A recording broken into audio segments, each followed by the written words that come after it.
satu orang Habib yang bodoh lebih mulia daripada 70 kiai orang Jawa. Itu kan ngomong nggak benar itu. Habib walaupun zina, walaupun minum arak, pasti masuk surga. Ini walhasil mereka ini menganggap diri mereka super. Kiai-kiai Jawa yang bukan Habib di bawah mereka. Ini bertentangan dengan Quran dan bertentangan dengan Rasulullah sendiri. Inna akramakum indallahi atqakum. Yang mulia di mata Allah adalah yang paling bertakwa. Indonesia bukan negara agama dan bukan negara suku. Indonesia yang terdapat 6 agama itu yang resmi. Yang tercatat Pak Catur. Yang tercatat masih banyak lagi. Agama kita ini Darmo Gandul, Gotoloco, Sambelun, Subud, Parpalin, Kaharingan, Kapitayan, Karuhunan, Sunda Wiwitan, Pedayakan. Masih banyak lagi agama. Ada 200 barangkali negara agama Indonesia ini. Bukan negara suku, bukan negara Jawa, Sunda, Batak, Dayak, Madura, bukan. Indonesia. Yang di dalamnya ratusan suku. Berapa? 400 ya? Lebih suku ya? 400 lebih suku dan 1000 lebih bahasa. Dunia tengah berubah. Berbagai tren neokolonialisasi bergerak dan berkembang secara masif dengan berbagai pola gerakannya. Virus ideologi radikal, intoleransi, ekstremisme dan terorisme telah berkembang menjadi senjata efektif untuk menghancurkan kedaulatan sebuah negara. Kalau di dunia Islam dimulai dari Arab Spring, Ar-Rabi' al-Arabi, dimulai dari Tunis, kemudian Mesir, Libya, sekarang masih Suriah, dan seterusnya.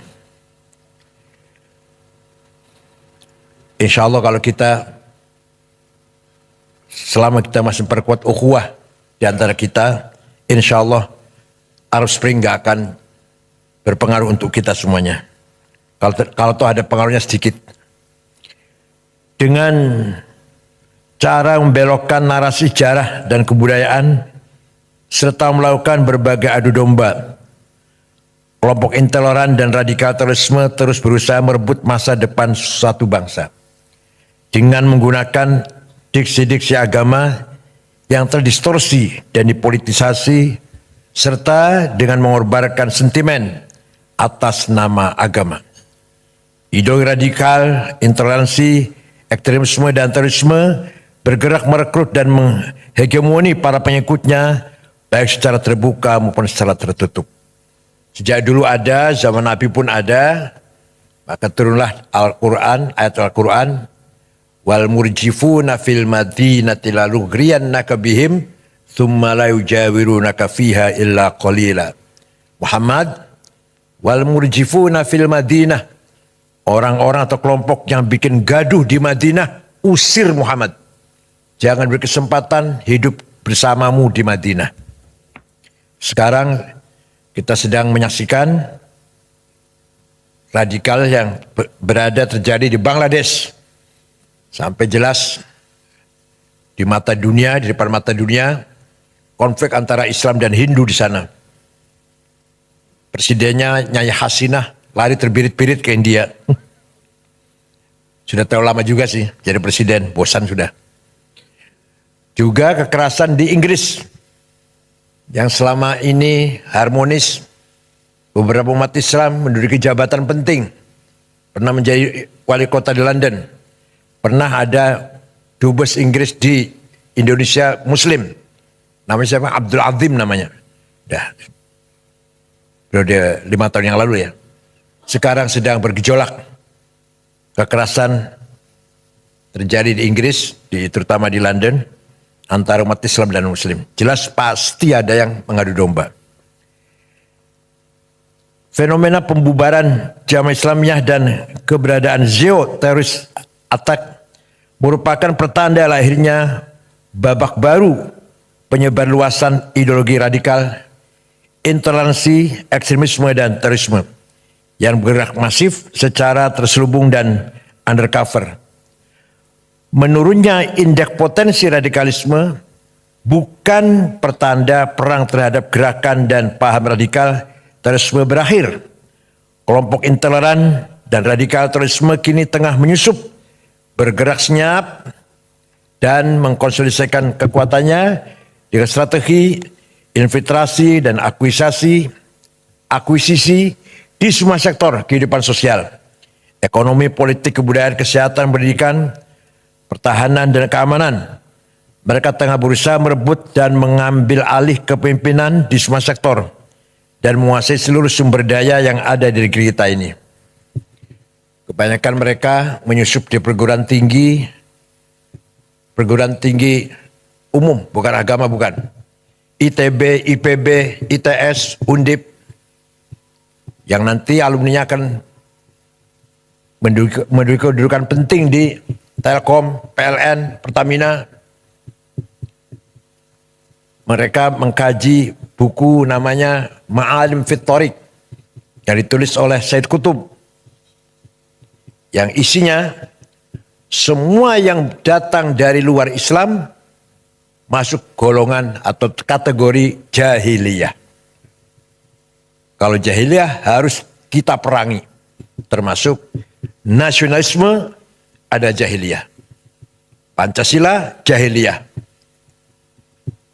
Undang-Undang Dasar 45 jahiliyah, DPR tauhid, pemerintah ini kafir, harus kita perangi. Itu doktrin kelompok tarbiyah yang ada di mana-mana. Bahkan di pengajian-pengajian keluarga, ibu-ibu, istri-istri, polisi, tentara, di perumahan-perumahan. Bahkan mereka khutbah di kantor-kantor pemerintah malah isinya mengkafir-kafirkan pemerintah. Padahal khutbahnya di BUMN padahal.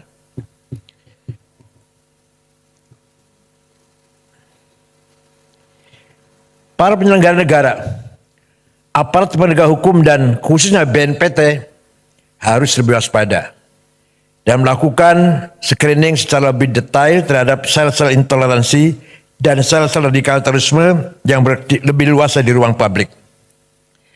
Karena sel-sel tersebut tidak lagi menunjukkan tampang garang dan bergerak secara sembunyi-sembunyi, tetapi dengan terang benderang mereka bergerak menggunakan berbagai identitas dan cover, baik sebagai politisi, polisi, tentara, pebisnis, pendidik, agamawan, atau profesi lainnya. Di kelompok polisi ada namanya polisi as-sunnah. Harus kita awasi lah kita. Alhamdulillah, hadir di tengah-tengah kita Bapak Dr. Sony Haribowo ya Pak ya. Ini ahli cyber security, terutama di bidang jasa keuangan, perbankan, domisili di New York, kebetulan lagi pulang Indonesia, dan aktif di SAS Center. Beliau sebagai Dewan Pakar. Terima kasih atas kedatangannya. Ada Pak dari SAS Center, ada Pak Singgih, ada Pak Gus Gofur, Mas Pungki, satu lagi apa Mas Pungki? Pak Dwi. Mas Pungki ini dulu wartawan. Apa sekarang masih wartawan juga?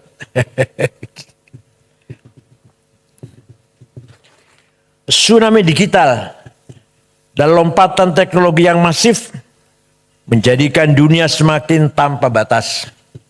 Kecepatan informasi yang tidak mudah dibendung menjadi peluang bagi kelompok intoleran dan kelompok radikal terorisme untuk menyebarluaskan paham dan nilai-nilainya secara terbuka dan pengaruhi alam bawah sadar generasi digital. Sosial media dan berbagai platform lainnya dapat menjadi alat propaganda efektif bagi kelompok radikal untuk menciptakan kondisi chaos dan disharmoni di tengah-tengah masyarakat. Sangat banyak. Di TV pun masih ada penceramah yang mengarah pada radikalisme. Yang kita tonton tiap pagi. Begitu di radio. Seperti TV-TV Ar-Roja, Arisalah, Al-Wisol, masih banyak lagi. Antara lain saja itu. pesantren, Az-Zaitun, As-Sunnah, Iskariman, Bukhari Muslim, Yayasan Ali bin Abi Thalib, dan lain-lain. Ulil Albab di Lampung. Maraknya siber attack, serangan siber, dan digital terorisme yang dibarengi dengan pressure terhadap imunitas ideologi warga bangsa Indonesia di tengah serbuan ideologi transnasional, bila dibiarkan dan tidak diantisipasi, berpotensi mampu meretakkan kedaulatan nasional bangsa Indonesia dan mengacaukan kesatuan dan persatuan Indonesia. Kedaulatan digital harus diprioritaskan selain keberadaan kedaulatan teritorial yang juga harus dijaga. Penguasaan terhadap teknologi dan infrastruktur digital secara mandiri, keberadaan regulasi yang tepat, dan pengembangan talenta digital memadai, serta upaya literasi digital harus terus didorong dan difasilitasi agar seluruh stakeholder bangsa dapat menjadi ujung tombak penjaga kedaulatan digital Indonesia. Di DPR pernah dibahas nggak Pak Anwar Sanusi? Pak Anwar Sanusi, di DPR dibahas nggak? Nggak, pengamanan digital, keamanan cyber, dibahas nggak di DPR? Komisi berapa itu? Komisi berapa?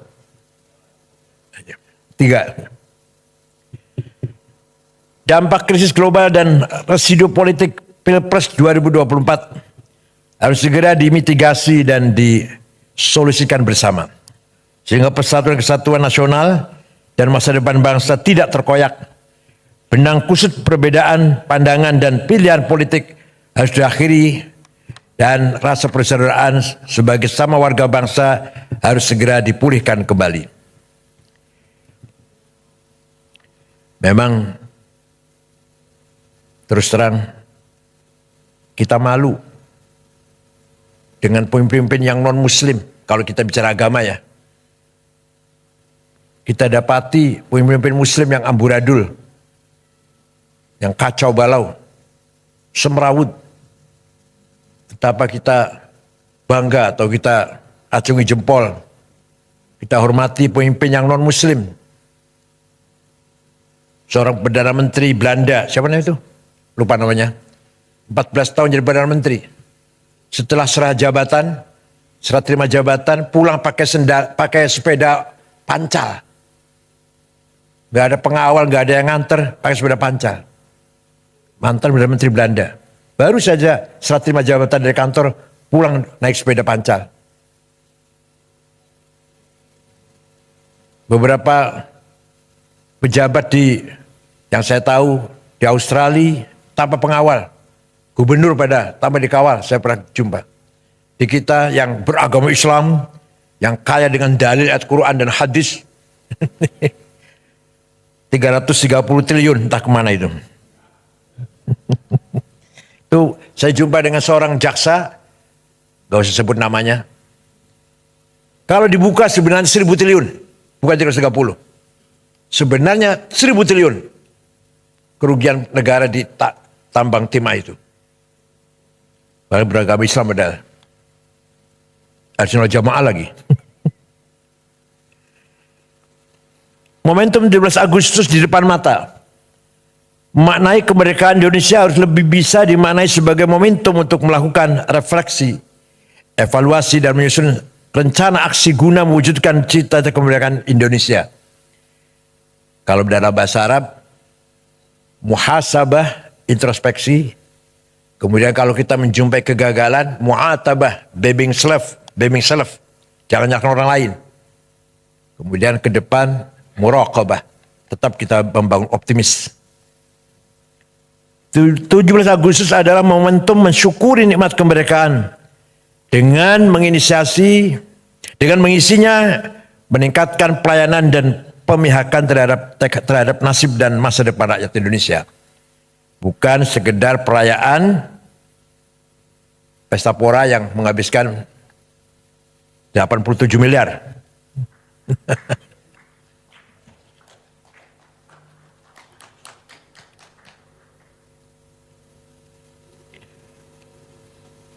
Demikian halnya peringatan kemerdekaan dengan pernak-perniknya seharusnya wajib menjaga harmoni keberagaman dan menjaga perbedaan keyakinan, bukan sebaliknya seolah menjadi ajang penyelarasan dengan tekanan tertentu untuk menanggalkan kewajiban agama. Di sini dibutuhkan kelompok yang betul-betul mengawal moral bangsa, baik dari ulama Islam maupun dari para agamawan agama-agama yang lain. Al-Quran jelas sekali. Wala tasubbul ladzina tad'una min dunillah fayasubbul adwan bighairi ilm. Kadzalika zayyana likulli ummatin amalahum. Kamu jangan mencaci maki non muslim. Jangan caci maki orang yang tidak menyembah Allah. Jelas sekali Quran itu. Karena masing-masing kelompok umat mempunyai kebanggaannya masing-masing. Tidak boleh kita saling mencaci maki. Harus kita hormati.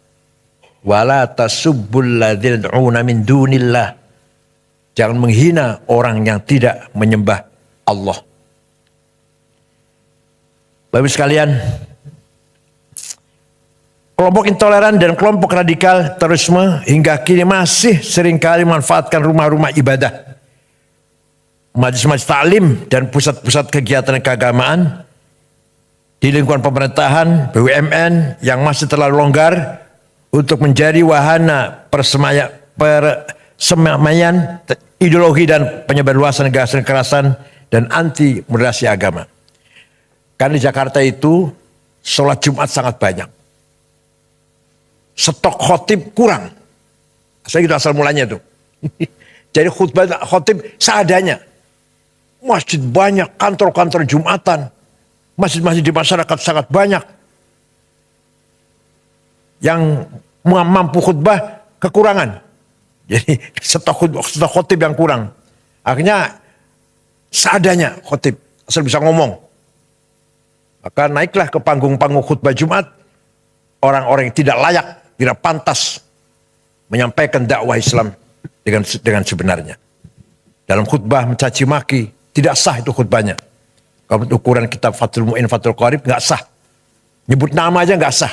Kalau khutbah mencaci maki orang dengan menyebut nama sudah tidak sah itu. Kalau mau ceramah, kalau mau menyebut nama di luar khutbah, ceramah biasa. Kalau dalam khutbah, 2 khutbah itu mengganti 2 rakaat salat zuhur. Sangat suci, sangat sakral khutbah Jumat itu.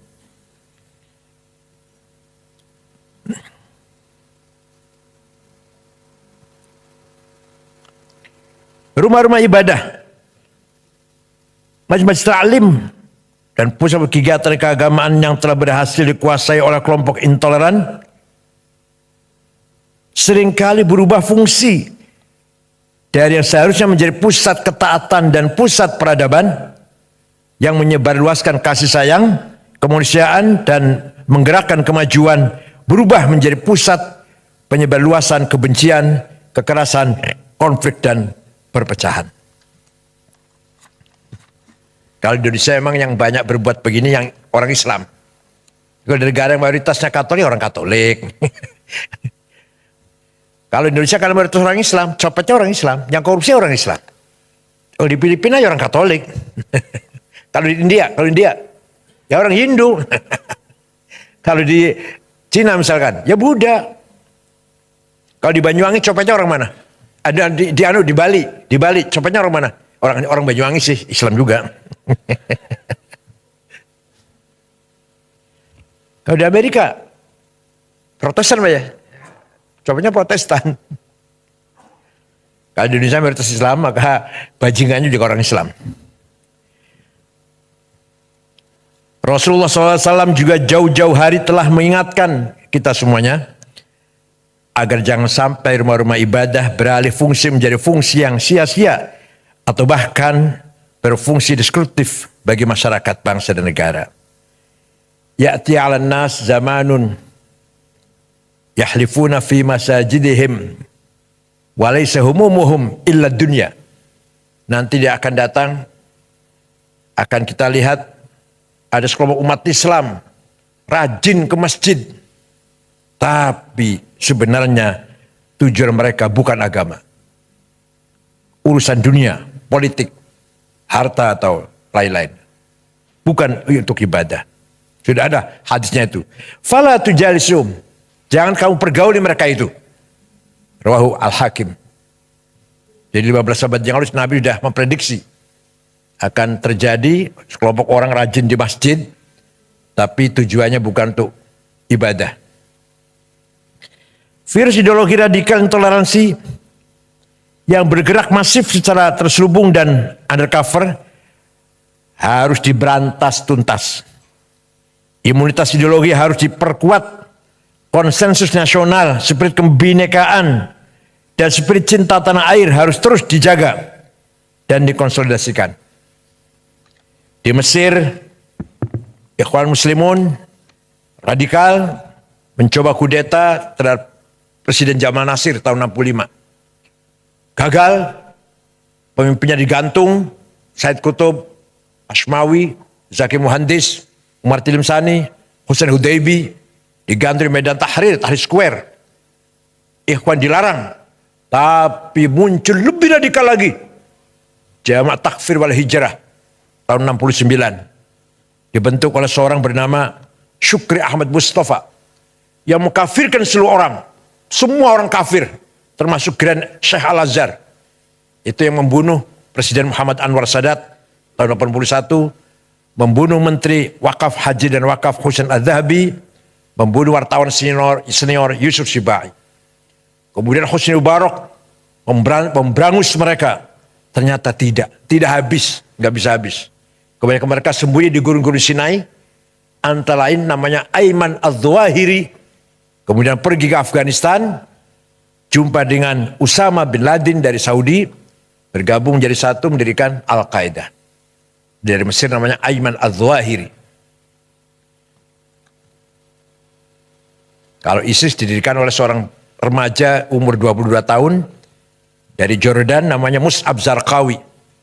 Yang jelas 1000% made in Tel Aviv. Kalau ISIS. Kalau Al-Qaeda enggak, bukan made in Tel Aviv. Al-Qaeda made in Afghanistan. Kalau ISIS, Mus'ab Zarqawi memang domisili di Tel Aviv. Anak Jordan. Kemudian terbunuh, diteruskan oleh Abu Bakar Al-Baghdadi. Yang nama aslinya Awad bin Ibrahim Al-Badri. Sudah terbunuh juga sudah. Rasulullah juga bersabda pula, "Sakhruju min did hadzal rajul qaumun yatlul Al-Qur'an wa la yujawizu halaqi ma hum syarh khalqa wal khaliqah." Akan muncul dari umatku orang yang membaca Quran tapi tidak melewati tenggorokannya, artinya tidak paham. Letterlek, hitam putih. Mereka adalah syarrul khalqi, sejelek-jelek manusia, wal khaliqah, bahkan lebih jelek daripada binatang. Lastu minhum wa laysu minna. Saya tidak termasuk mereka, mereka tidak termasuk golonganku. Rawahu Muslim. Melalui momentum izinkan LPI dan LPOK mengajak semua pihak dan mengundang semua tim pemerintahan yang baru untuk bersama-sama menyusun roadmap pembangunan Indonesia yang melibatkan seluruh stakeholder bangsa dan membangun konsensus nasional untuk masa depan Indonesia yang lebih baik agar ke depan Blubuk pembangunan bukan hanya menjadi domain penyelenggara negara tapi menjadi domain semua pihak untuk kemajuan bersama. LPOI, LPOK siap menjadi konsolidator diplomasi dunia Islam di kancah internasional sekaligus menjadi orkestrator harmoni pembangunan nasional untuk kebaikan bersama. Akhirnya soliditas dan sinergitas seluruh stakeholder bangsa, state, private sektor, pers, akademi dan civil society untuk memajukan kehidupan kebangsaan Indonesia harus terus disegerakan agar melahirkan irama indah dan gerakan yang harmonis bagi masa depan Indonesia yang lebih baik. Itulah yang dinamakan Madinah. Nabi Muhammad tidak pernah mendeklarkan negara agama, negara Islam, enggak pernah. Tidak pernah mendeklarkan negara Arab, negara Madinah. yang di dalamnya Muslim dan non-Muslim, Arab dan non-Arab, yang Islam, pendatang dan pribumi, diberlakukan sama hak dan kewajibannya. Maka negara yang dibangun Nabi Muhammad adalah Madinah, bukan negara Islam, bukan negara Arab. Seperti Indonesia. Indonesia bukan negara agama dan bukan negara suku. Indonesia yang terdapat 6 agama, itu yang resmi. Yang tercatat Pak Catur. Yang tercatat masih banyak lagi. Agama kita ini. Indonesia bukan negara agama dan bukan negara suku. Indonesia yang terdapat 6 agama, itu yang resmi. Yang tercatat Pak Catur. Yang tercatat masih banyak lagi. Agama kita ini. Darmo Gandul, Gotoloco, Sambelun, Subud, Parpalin, Kaharingan, Kapitayan, Karuhunan, Sunda Wiwitan, Pedayakan. Waduh, masih banyak lagi agama, ada 200 barangkali Pak Presiden. Nyun sewu Jogja kata nggih. Di Jogja banyak, di Jawa Tengah. Yang formal, yang resmi aja 6 agama: Islam, Katolik, Kristen, Hindu, Buddha, Konghucu. Bukan negara agama Indonesia ini. Bukan negara suku, bukan negara Jawa, Sunda, Batak, Dayak, Madura, bukan. Indonesia yang di dalamnya ratusan suku. Berapa? 400 ya? Lebih suku ya? 400 lebih suku dan 1000 lebih bahasa yang harus kita jaga bersama. Kebinekaan harus kita jaga bersama. Nabi Muhammad ketika menerima tamu Kristen Najran dihormati, kemudian Nabi mengatakan, "Qul inna au iyyakum la'ala hudan au fi dhalalim mubin." Ayo kita duduk bersama, bincang-bincang, entah aku atau Anda yang benar. Coba. Gak mengatakan saya benar kamu salah, goblok, enggak gitu, enggak. Ini orang yang mengaku keturunannya ini, mulutnya kotor banget. Padahal ngakunya keturunannya Nabi Muhammad. Nabi dulu, mari kita duduk bersama, ayo kita bincang-bincang. Inna kami au iyakum atau Anda, atau inna au iyakum kami atau Anda la'ala hudan yang benar, au fi dhalalim bin atau yang tidak benar. Ayo kita ngomong-ngomong. Itulah sikap Nabi Muhammad ketika menerima tamu Nasrani Najran. Dan ketika Raja Ethiopia Najasyi meninggal dunia beragama ortodok, Nabi Muhammad salat gaib, mengajak para sahabatnya salat gaib, menyalati kematian Raja Ethiopia yang ortodok. Ketika ada jenazah lewat, Nabi berdiri. Sahabat mengasih tahu, itu jenazah Yahudi Rasulullah. Iya, saya tahu. Itu yang lewatnya jenazah Yahudi, saya tahu. Tapi mari kita hormati orang yang akan menghadap Tuhan. Itulah contoh-contoh yang sangat luar biasa dari akhlak yang mulia dari Rasulullah SAW. Kenapa kita umatnya amburadul, carut marut, gak karu-karuan. Terutama di Indonesia ini, yang jauh dari nilai-nilai akhlak Rasulullah SAW, bahkan yang mengaku keturunannya, mulutnya kotor, caci maki sana sini. Saya mengatakan, satu orang Habib yang bodoh, lebih mulia daripada 70 kiai orang Jawa. Itu kan ngomong gak benar itu. Habib walaupun zina, walaupun minum arak, pasti masuk surga. Ini. Walhasil mereka ini menganggap diri mereka super. Kiai-kiai Jawa yang bukan Habib di bawah mereka. Ini bertentangan dengan Quran dan bertentangan dengan Rasulullah sendiri. Inna akramakum indallah atqakum. Yang mulia di mata Allah adalah yang paling bertakwa. Tidak pandang turunan siapa. Saya kira itu. Mohon maaf kalau terlalu panjang. Mudah-mudahan pertemuan ini menambahkan khazanah perbendaraan peradaban kita. Selamat datang Pak Sony. Dan insya Allah kedatangan Pak Sony akan bermanfaat untuk kemajuan LPUI dan LPOK. Terima kasih. Syukran wa dumtum fil khairi barakati wan najah. Ini beberapa orang belum datang Pak Sony. Ada dari Al-Irsyad, masih berobat di dokter Kiai siapa namanya? Abdullah Zaidi. Dari Wasliyah Profesor Yusnar, masih di jalan dari dari Bogor. Yang lain belum datang siapa lagi? Dari Syarikat Islam. Ustaz Halif ya, belum datang, belum kelihatan. Syukran wa dumtum fil khair barakati wan najah. Wallahu a'lam. Wassalamualaikum warahmatullahi wabarakatuh.